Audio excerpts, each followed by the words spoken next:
ऐसा ट्रेंड आ गया है ना कि हर आदमी एक दूसरे से आगे निकल जाने की होड़ में है और इसके लिए वो कुछ भी करने को तैयार है, और जिसकी वजह से उन लोगों का पीछे रह जाना स्वाभाविक हो जाता है जो खुद में उतना कॉन्फिडेंट नहीं रहते या अपनी बात कहने से कतराते हैं। कहने का मतलब है कि अगर लोग आज आपको रिकॉग्नाइज नहीं कर रहे हैं, आपको नहीं पहचान रहे हैं, तो आप बहुत जल्दी इस दौड़ से बाहर हो जाएंगे। फॉर एग्जाम्पल, कई बार आपने देखा होगा कि आपके दोस्त आपके साथ में खड़े होते हुए भी आपकी बातें ध्यान से नहीं सुनते, लेकिन वहीं पर किसी और की बातों को बड़ा ध्यान से सुनते हैं, और जैसे ही आप बोलना शुरू करोगे आपको इग्नोर करना शुरू कर देंगे। इसका मतलब यह है कि आपको अपने अंदर कुछ ऐसा बदलाव लाने की जरूरत है जिससे लोग आपकी बातों को सुने, दुनिया आपकी इज्जत करे, आपकी वैल्यू को समझे, आपको ध्यान से सुने और आपको इग्नोर ना करें। लेकिन सवाल यह है कि हम आखिर ऐसा करें क्या, ऐसा क्या करें जिससे लोग हमारी वैल्यू को समझे। आज के इस वीडियो में हम जानेंगे कुछ ऐसे साइकोलॉजिकल ट्रिक्स के बारे में, कुछ ऐसे तरीकों के बारे में जिनको अगर आपने अपनी लाइफ में इम्प्लीमेंट कर दिया तो लोग ना आपको झुक करके सलाम करेंगे। दैट मीन्स कि आपको सीरियसली लेना शुरू करेंगे, आपकी बातों की वैल्यू करेंगे और आपको ध्यान से सुनेंगे। तो अभी इस पल के बाद में इस वीडियो को लास्ट तक देखने से पहले मत छोड़ना। मेथड नंबर 1, लोगों को ना कहना सीखो। लर्न टू से नो। दोस्तों, अगर आप किसी को खुश करने के लिए, उसको कंफर्टेबल करने के लिए उसकी हर बात में हाँ में हाँ मिलाते जा रहे हो ना, तो भाई ऐसा करना आपको नीचे ला रहा है, क्योंकि लोग आपको हल्के में लेना शुरू कर देते हैं जब आप उनके लिए हमेशा अवेलेबल रहते हो, जब आप उनको ना नहीं कह पाते। उनको तो पता है कि यार इसको तो मैं कहूंगा तो ये तो मान ही जाएगा, इसको क्या कन्विंस करना, लेकिन आप ना कहना सीखो। जी हाँ, आपके अंदर अपने कामों को छोड़कर दूसरों के काम को करना है कि नहीं करना, उसको आप अच्छे से फैसला करके उसके बाद में करो। जरूरी नहीं है कि आप इस पूरी दुनिया को खुश रखोगे तो आप खुश रह पाओगे, ऐसा नहीं है। दूसरों को खुश रखने की चाह में आप दूसरों के हर काम के लिए हाँ पे हाँ करते जाते हो, लेकिन धीरे धीरे वो लोग आपकी बात का फायदा उठा लेते हैं और आपके मुंह लग जाते हैं। देखते ही देखते आपकी वैल्यू का भी कचरा होने लगता है। मेथड नंबर 2, कि जरूरत के वक्त ही बोलो। Don't talk too much. अगर आप जरूरत से ज्यादा बोलोगे ना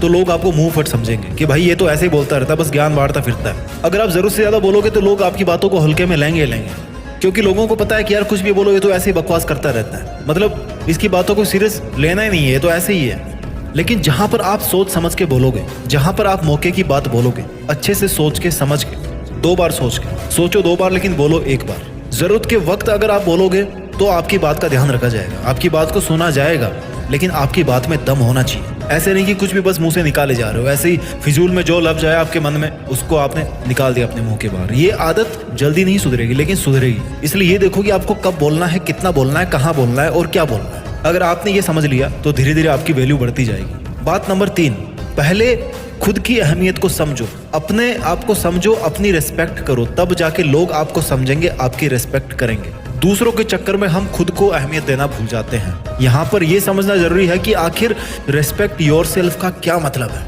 इसका मतलब यह है कि आप अपने जो प्रयास कर रहे हैं उसकी कद्र करो, आप अपने लक्ष्य की कद्र करो, अपना जो सेल्फ डिसिप्लिन आपने मेंटेन किया है उसको मेंटेन करो, उसकी आप इज्जत करो। और अगर आप आपके पास में जो कुछ भी है उनकी अगर आप इज्जत करोगे, चाहे वो आपकी क्वालिटी हो, चाहे आपके पास में फिजिकल पोजीशन हो, कुछ भी हो, अगर आप उनकी अहमियत समझोगे तब दूसरे उनकी अहमियत समझेंगे। अपने कामों में एक क्वालिटी लेके आओ, अपने वर्क में एक क्वालिटी लेकर के आओ, उसकी वैल्यू को समझो। पॉइंट नंबर 4, कि बार बार माफी मांगना बंद करो। हम सभी लोग इंसान हैं, हमसे गलती होना भी लाजमी है, लेकिन वही गलती अगर बार बार होती रहे तो ये गलती नहीं कहलाती। हम अगर किसी काम को लेके लोगों से छोटी छोटी बातों पर भी सॉरी बोलना शुरू कर देते हैं ना, तो लोगों की नजर में हमारी इमेज भी वैसी बन जाती है कि भाई ये तो ऐसे ही। इससे भी बड़ी बात यह है कि जितनी बार सॉरी बोलकर दूसरों को या खुद को कंफर्टेबल करते हैं ना, उतना हमारे दोबारा गलती करने के चांसेस भी उतने ही ज्यादा होते हैं। अब हम तो बार बार सॉरी बोल करके एक तरफ से हट जाते हैं, लेकिन लोग क्या सोचते हैं कि यार ये तो ऐसे ही है, गलती करता है, सॉरी बोलता है, गलती करता है, सॉरी बोलता है, इसको तो हटाओ, इससे बात ही नहीं करनी, ये मतलब का इंसान नहीं है, काम का इंसान नहीं है, ये ऐसे ही है, फालतू का। इसलिए अगर आप किसी को सॉरी बोल रहे हो तो उसको समझो कि भाई हाँ आपने गलती करी है, सॉरी आपने एक बार बोल दिया, उसके बाद में आपको वो गलती नहीं करनी है, ये आपको अपने आप में बदलाव करना है। बात नंबर 5, जो भी करो दिल से करो। एग्जाम्पल सेट करो, जो भी आप काम करें दिल से करें। अगर आप स्टूडेंट है तो दिल से पढ़ाई करें, अगर आप एक मैकेनिक है तो दिल से काम करें, दिल से गाड़ियों को सुधारें। अगर आप बैंक में काम करते हैं तो दिल से काम करें। अगर आपकी लाइफ में कोई एक सपना है, आप पेंटिंग करते हो, आप सिंगिंग करते हो, जो करना है आपको दिल से करें। जब आप अपनी चीजों के साथ में दिल से जुड़ेंगे तो लोग आपसे दिल से जुड़ेंगे। If you love your work people will love you, if you love your skill, if you love your job people will love you. बात नंबर 6, चुप रहना एक गुण है, इसका सही इस्तेमाल करें। एक बहुत ही मशहूर कहावत है कि मूर्खों के लिए सबसे अच्छा जवाब है कि आप चुप हो जाओ, लेकिन ये कहावत सिर्फ तभी ठीक बैठती है जब आपके सामने मूर्खों की टोली हो। कभी कभी हम वहां पर भी चुप रह जाते हैं जहां पर हमारी बोलने की सबसे ज्यादा जरूरत होती है। है ना। जहाँ बोलना चाहिए वहाँ बोलते नहीं है, जहाँ चुप रहना चाहिए वहाँ पे बोल जाते हैं, पूरा गड़बड़ हो जाता है। बोलना और चुप रहना दोनों कला है। बोलने से ज्यादा चुप कहाँ पे रहना है, ये सबसे ज्यादा बड़ी कला है। क्योंकि बोलता तो हर कोई है, बकवास तो हर कोई करता रहता है, लेकिन चुप कहाँ पे रहना है, किस बात पे रहना है, ये एक बहुत बड़ी बात है, बहुत बड़ा रहस्य है। इसलिए याद रखिए कि चुप रहना एक प्रकार का टूल है जो आपकी पर्सनल डेवलपमेंट के लिए बेहद जरूरी है। इसलिए उस टूल का कब, कैसे और कितना इस्तेमाल करना है, इस पर गौर करना आपकी जिम्मेदारी है। आपकी यही खूबी देखना देखते देखते लोगों को आपका दीवाना बना देगी। आदत नंबर 7, एक सकारात्मक दृष्टिकोण को अपनाएं। Keep a positive attitude and approach. बहुत से लोग ना हमेशा अपनी परेशानी को लेकर के दूसरों के पास जाते रहते हैं, उनको लगता है कि वहां से सॉल्यूशन मिल जाएगा, लेकिन होता यह है कि वो लोग जिनको वो अपनी प्रॉब्लम्स बताते हैं वो उससे चिढ़ना शुरू कर देते हैं। क्यों? क्योंकि प्रॉब्लम एक बार बताई जाती, 2 बार बताई जाती है, 10 बार बताई जाती है, 100 बार बताओगे तो क्या होगा? लोग यही समझेंगे ये तो बेवकूफ है, बस इसको कुछ काम है नहीं, हमारा टाइम और खराब करने आ जाता है। पॉजिटिव एटीट्यूड बनाओ। अगर आप अपनी प्रॉब्लम आप सॉल्व नहीं कर सकते तो कोई और इस दुनिया में नहीं कर सकता, उसको कर ही नहीं सकता कोई। आप अपनी अप्रोच तो ठीक रखो पहले। एक आदमी वो होता है जो एक के बाद एक कितनी भी समस्याएं झेलनी पड़े फिर भी वो आगे बढ़ता रहता है, चाहे फाइनेंशियल तौर पे हो, चाहे सोशल तौर पे हो, चाहे रिलेशन के बेस पे हो। लेकिन वहीं पर एक आदमी ऐसा होता है जिसकी जिंदगी में सब कुछ ठीक ठाक चल रहा है, उसकी उतनी भी गंदी लाइफ नहीं है, लेकिन फिर भी कंप्लेंट पे कंप्लेंट करता रहता है। ऐसे आदमी की लोग इज्जत करेंगे? नहीं करेंगे। आदत नंबर 8, अपने जो कॉम्पिटिटर्स है ना उनकी हमेशा प्रशंसा करो। बहुत तगड़ा गुण है। अभी आप जिस भी लेवल पे हो आप अपनी लाइफ में, जब आप आगे बढ़ोगे धीरे धीरे आपके बहुत सारे कॉम्पिटिटर्स बनेंगे। आपको कॉम्पिटिटर्स को दुश्मन नहीं मानना है, आपको उनकी बढ़ाई करनी है। आपको ऐसा ढूंढना है कि ऐसा क्या है उनमें कि वो आपसे आगे है, या आपके कंपटीशन में है, या आपकी बराबरी में है, और ऐसा क्या है कि वो नहीं कर रहे हैं और आप करके उनसे आगे निकल सकते हो। लेकिन उनके मुंह पे और उनकी पीठ पीछे हमेशा अपने को उनकी बढ़ाई ही करनी है। भले ही आपके मन में ऐसा हो कि यार ये कैसे निकल गया, मैं इसको कैसे पीछे छोड़ूं, जो कि स्वाभाविक है, लेकिन आपको कभी भी उनकी बुराई नहीं करनी है, उनकी प्रशंसा ही करनी है। ये एक बहुत बड़ा गुण है कि आपके जो प्रतिद्वंदी भी होंगे ना वो भी आपकी बढ़ाई करना शुरू कर देंगे, वो भी आपके फैन बन जाएंगे, वो भी आपको वैल्यू देना शुरू कर देंगे। कभी भी अपने दुश्मन को कमजोर नहीं समझना चाहिए। आपका दुश्मन नहीं, हालांकि वो आपका कॉम्पिटिटर है, but in some concept he is your enemy because he is killing the field. वो उस मुकाम पे पहुंचने की कोशिश में है जहां पर आप पहुंचना चाहते हो, है ना। तो दुश्मन ही हुआ ना वो, लेकिन अल्टीमेटली वो भी अपने सपने के लिए काम कर रहा है, आप भी अपने सपने के लिए काम कर रहे हो। इसलिए उसकी प्रशंसा करो कि वो भी उस लेवल तक मेंटेन है जहां पर आप हो। ये एक बहुत बड़ी कला है कि वो भी आपकी वैल्यू करना सीख जाएगा।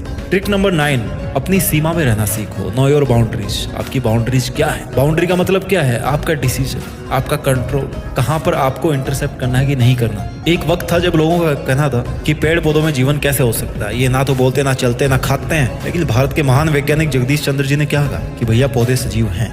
जब इस बात को शुरू में नकारा जा रहा था ना, तो उन्होंने किसी का विरोध नहीं किया, ना ही किसी को मनाने की कोशिश की, बस अपने काम पे ध्यान दिया और एक्सपेरिमेंट को सफल बना करके बातों को सही साबित किया। ऐसा वो इसलिए कर पाए क्योंकि उनको अपनी सीमाएं पता थी कि मेरी सीमा है काम करना, किसी को मनाना मेरी सीमा नहीं है, वो मेरी सीमा के बाहर है। ना ही वो बैठ करके रोए, क्योंकि रोना उनकी सीमा के बाहर था, उनकी सीमा के अंदर था कि खुद का काम करो, खुद खुश रहूं बस। उन्हें अपने पर विश्वास था, उन्होंने अपनी सीमाओं से बाहर जाकर के किसी की चापलूसी नहीं करी, वो काम नहीं किया जो उनको नहीं करना चाहिए था, उन्होंने वो काम किया जो उनको करना चाहिए था। ऐसे बहुत सारे लोग हैं दुनिया में जो अपनी सीमा में रह करके वो काम करते हैं जो उनको करना चाहिए।